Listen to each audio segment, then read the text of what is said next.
Good morning, Sir Dominic. Oh, maaga ka yata nagising. Paano ako makakatulog? Tungkol nga pala sa sinabi mo kagabi, nagdesisyon na ako. Pumapayag na ako sa gusto mo.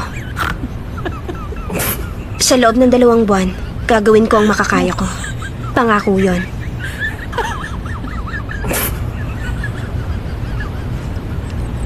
Hoy!